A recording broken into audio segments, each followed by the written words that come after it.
अस्सलाम वालेकुम and welcome back to Orange Shorts. ये यकीनन एक बहुत ही खुशाइन किस्म की खबर है कि स्विस कैनाल क्लियर हो चुकी है। जहाज़ जो कि फंसा हुआ था एवरग्रीन लाइन का, the name of the ship was ever given, उस जहाज़ को ऑलरेडी वहाँ से निकाल लिया गया है और ट्रैफिक ऑलमोस्ट रिज्यूम हो चुकी है। And then there are 3 very important questions. आप में से अक्सर लोगों ने ये सवालात कमेंट्स में पूछे और मेरे ख्याल में ये सवालात बहुत अहम है जिनका जवाब देना बहुत ज़रूरी है। सबसे पहली चीज़ ये कि जहाज़ रीफ्लोट कैसे हुआ। दूसरा सवाल ये कि तकरीबन कितना अरसा अभी लगेगा स्विस कैनाल को कम्प्लीटली नॉर्मलाइज होने में। और तीसरा और सबसे अहम सवाल ये, क्या जहाज़ के अमले की गलती थी। तो अब आते हैं आपके पहले सवाल की तरफ कि जहाज़ को रीफ्लोट किस तरीके से किया गया। और जितनी भी हैरानकुन बात आपको ये लगे, लेकिन हकीकत यही है कि जिस तरीके से कुदरती चीज़ों ने, हवा ने, विंड ने, गस्ट ने इस जहाज़ को ग्राउंड किया था, उसी तरीके से इन्हीं कुदरती चीज़ों का अमल दखल इस चीज़ में है कि जहाज़ रीफ्लोट हो सका। उर्दू में इसको कहते हैं मदो जज़र, हिंदी में इसको कहते हैं जवार भाटा और अंग्रेज़ी में इसको कहते हैं high tide and low tide. एक बात आपको बताता चलूँ कि स्विस कैनाल में हाई टाइड बहुत ज़्यादा होती नहीं है, it's only a few inches, लेकिन that few inches made quite a lot of difference. उससे पहले ड्रेजर्स उसके नीचे से ज़मीन खोद चुके थे, जहाज़ के बाव के नीचे से और स्टर्न के नीचे से। थोड़ी सी जगह फ्री हो चुकी थी। मॉर्निंग तक ये खबर आई कि जहाज़ का पिछला हिस्सा यानी कि स्टर्न फ्री हो चुका है और जहाज़ का बाव अभी तक स्टक है। एंड थैंकफुली टग्स ने मिलकर जोर लगाया, जैसा कि मैंने आपको अपनी पिछली वीडियो में बताया था। अगर आपने ना देखी हो तो मैं डिस्क्रिप्शन में शेयर कर दूंगा, उसको प्लीज़ देखिएगा ज़रूर, अच्छी इन्फॉर्मेटिव वीडियो है।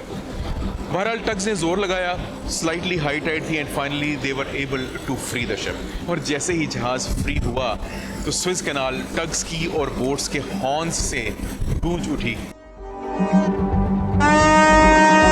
तकरीबन 6 दिन से ये एक्सरसाइज जारी थी कि जहाज़ को किसी तरीके से रिफ्लोट किया जाए।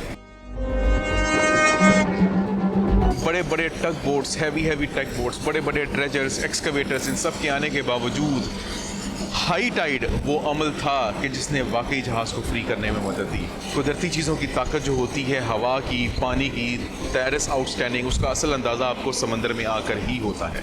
अब हम आते हैं अगले सवाल की तरफ, और अगला सवाल ये था कि स्विस कैनाल को नॉर्मलाइज होने में कितनी देर लग सकती है। और हो सकता है कि आप ये भी सोचें कि अब जहाज़ निकल गया तो सब कुछ नॉर्मल हो ही गया होगा।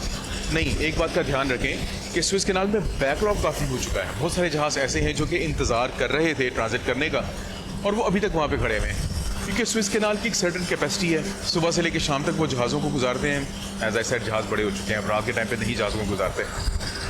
तो सुबह से लेकर शाम तक तकरीबन अप्रॉक्सीमेटली पहले 50 के करीब जहाज़ गुजरा करते थे, 25 अप 25 डाउन।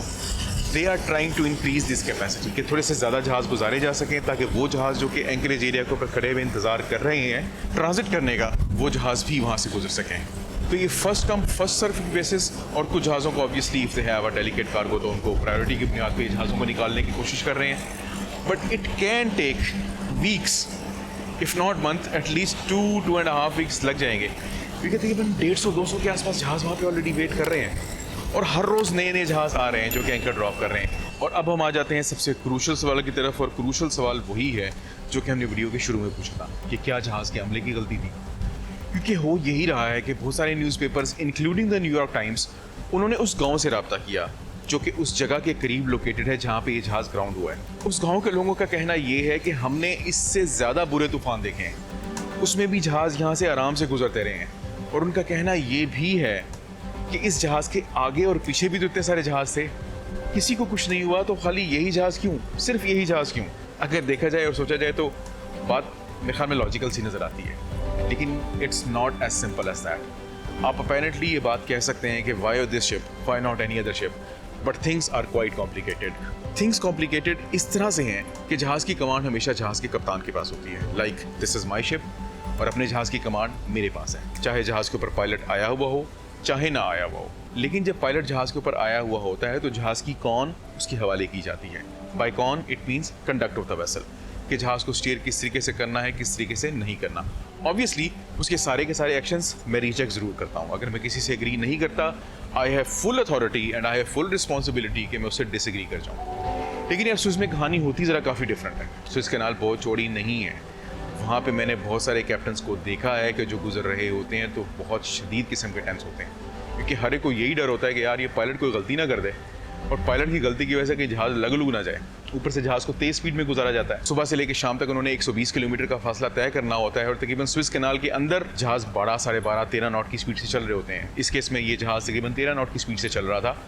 तो they are giant ships that are travelling at a very fast speed. छोटी सी गलती होने की देर है, ये होता है जैसा आपने इस केस में देखा।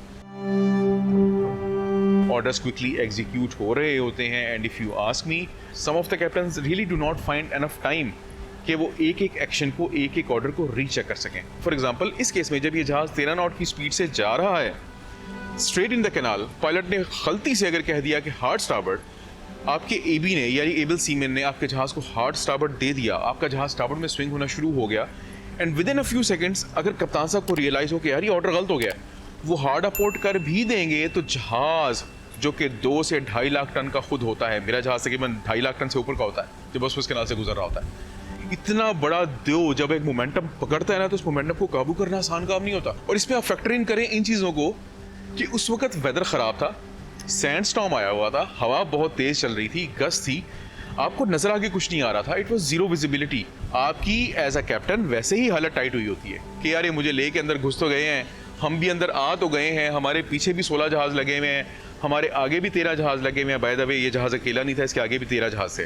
ऊपर से पायलट कर दे कोई मिस्टेक तो यार आप तो कहीं के वैसे ही नहीं रहे। एक्डिस और रडार आपका कोर्स ओवर ग्राउंड और आपकी हेडिंग थोड़ी देर बाद शो करते हैं, आपका जहाज़ एक्चुअल में पहले मुड़ चुका होता है। सुएज कैनाल, पनामा कैनाल, कुरिया मुरिया पैसेज, कील कैनाल, इसके अलावा उल्सान में एक डॉक्स है। मैंने वो जगह ख़ासतौर पे ऐसी देखी हैं कि जहाँ पे मैं बज़ाते खुद रडार और एक्डिस पे तो देखता ही नहीं हूँ। आई सी विद माई ओन आइज़, क्योंकि आपको पहली इंडिकेशन जो मिलती है वो जहाज़ के फॉरवर्ड मास्ट से मिलती है, आपको वो नज़र ही नहीं आ रहा। एक्डिस और रडार पे तो आपको बाद में नज़र आना शुरू होता है कि एक्शन ले क्या लिया गया है, तो यार आपके पास इनफ टाइम नहीं होता। बेसिकली अब क्या हो गया कि अब जब जहाज़ निकल गया है ना, तो अब जो ह्यूज कॉस्ट इनकर हुई है और जो फाइन्स इनकर हुए हैं वो किसी ने तो देने हैं, somebody has to pay।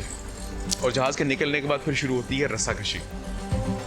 Everybody tries to find out loops and holes कि जहाँ पे वो किसी दूसरे को इल्ज़ाम दे सके। Everybody tries to find out कि यार मुझे कोई ऐसी रीज़न मिल जाए कि मैं इल्ज़ाम का ज़्यादा शेयर दूसरे पे डाल सकूँ ताकि ज़्यादा कॉस्ट दूसरे बंदे को बेयर करनी पड़े। और जहाज़ का क्रू तो सबसे सॉफ्ट टारगेट होता है, क्योंकि एक जो लाइन लिख दी गई है ना कि पूरे जहाज़ का इंचार्ज कप्तान है, जहाज़ पे किसी किस्म की गलती होती है, चाहे जहाज़ पे कोई थर्ड पार्टी ही क्यों ना आई हुई हो और चाहे वो उसके हाथों से ही क्यों ना हुई हो, उसकी जिम्मेदारी जहाज़ के कप्तान पर आयद होती है। तो भाई ऐसे ही कप्तान साहब को इतने पैसे नहीं मिलते, इस तरह के केसेस में फिर कप्तान साहब जो है ना वो बलि का बकरा भी वही बनते हैं। बहरहाल I hope that it does not happen. So मेरा आज की वीडियो का पॉइंट ऑफ व्यू सिर्फ यही था कि आपको तमाम लेटेस्ट सिचुएशन से आगाह कर दूँ, और जहाज़ के क्रू के लिए मुश्किलात अभी ख़त्म नहीं हुई हैं, क्योंकि जब तक जहाज़ फंसा हुआ था तब तक कंसंट्रेशन जहाज़ के ऊपर थी। अब जहाज़ निकल आया है तो अब कंसंट्रेशन इस चीज़ के ऊपर होगी कि भाईजान हुआ कैसे ये। अगर आप इस टॉपिक से रिलेटेड कोई और वीडियो देखना चाह रहे हो, कोई ऐसा सवाल हो जो कि आपके जहन में आया हो और आप पूछना चाह रहे हो, I am always open to that. अगर आपको आज की वीडियो ने किसी भी किस्म का फ़ायदा दिया हो, आपको अच्छी लगी हो, पसंद आई हो, आपके इल्म में किसी भी किस्म का इजाफा किया हो, लाइक करना मत भूलिएगा, शेयर करना मत भूलिएगा और सब्सक्राइब करना मत भूलिएगा। और अगर आपको आज की वीडियो बहुत बुरी लगी हो तो अपने किसी ऐसे दोस्त को भेजना मत भूलिएगा जो कि आपको बहुत बुरा लगता हो। अपना ढेर सारा ख्याल रखिएगा, दुआओं में याद रखिएगा। With tons of love to my Orange Shorts family and to be Orange Shorts family, this is me Zahid Nisar. आप लोग देख रहे हैं Orange Shorts and right now we are in the Atlantic Ocean. अगली वीडियो तक अल्लाह हाफ़िज़।